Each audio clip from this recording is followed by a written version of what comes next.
A spokesman for Hillary Clinton, who was Secretary of State during the period in question, said Clinton was completely unaware of any of the investigations mentioned in the Office of the Inspector General's memo.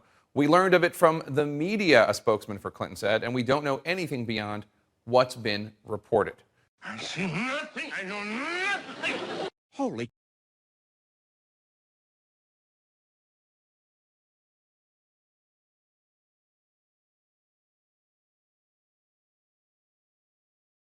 This is not a comfortable place for a State Department spokesperson to find oneself. I'm not going to speak to specific cases, as I said at the onset, for obvious reasons, but it is hardly endemic.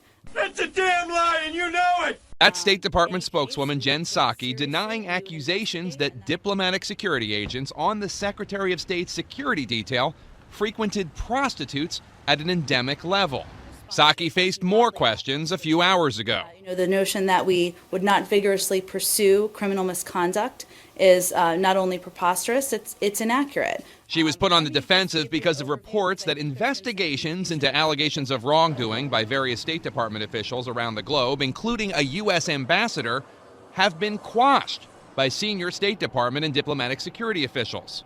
CNN has obtained an internal memo from the State Department's Office of the Inspector General from October 2012, provided by the attorney for former Senior Inspector General investigator Aurelia Fidenison.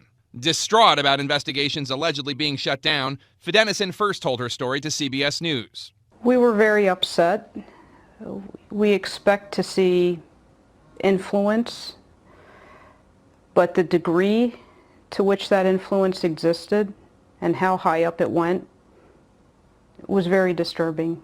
Among the shocking charges in this memo, purportedly from Ambassador Larry Dinger in the State Department's Inspector General's office, that an agent determined that a U.S. ambassador, quote, routinely ditches his protective security detail in order to solicit sexual favors from both prostitutes and minor children, with the, quote, ambassador's protective detail and the embassy's surveillance detection team well aware of the behavior.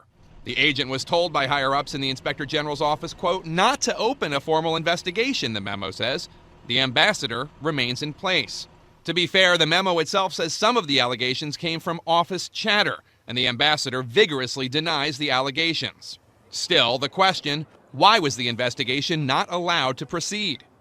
The memo also notes that 3 members of then-Secretary of State Hillary Clinton's security detail, quote, engaged prostitutes while on official trips in Colombia and Russia. An agent looking into it, quote, reportedly concluded the security detail problem was endemic, but higher-ups told the agent to shut down the investigation. Holy crap on a cracker. And yes, there's more. Other incidents include a team of drug enforcement agents who killed 4 people in a remote Honduran village, but did not report the incident, and the death of a security contractor in Baghdad from a methadone overdose. Quote, an underground drug ring may have been supplying such drugs, the report says, but the regional security officer did not allow an agent to pursue that line of inquiry. This is a case where we are, of course, take every allegation of misconduct seriously, and we investigate them thoroughly. Don't piss down my back and tell me it's raining. A spokesman for Hillary Clinton, who was Secretary of State during the period in question, said Clinton was completely unaware of any of the investigations mentioned in the Office of the Inspector General's memo. We learned of it from the media, a spokesman for Clinton said, and we don't know anything beyond what's been reported.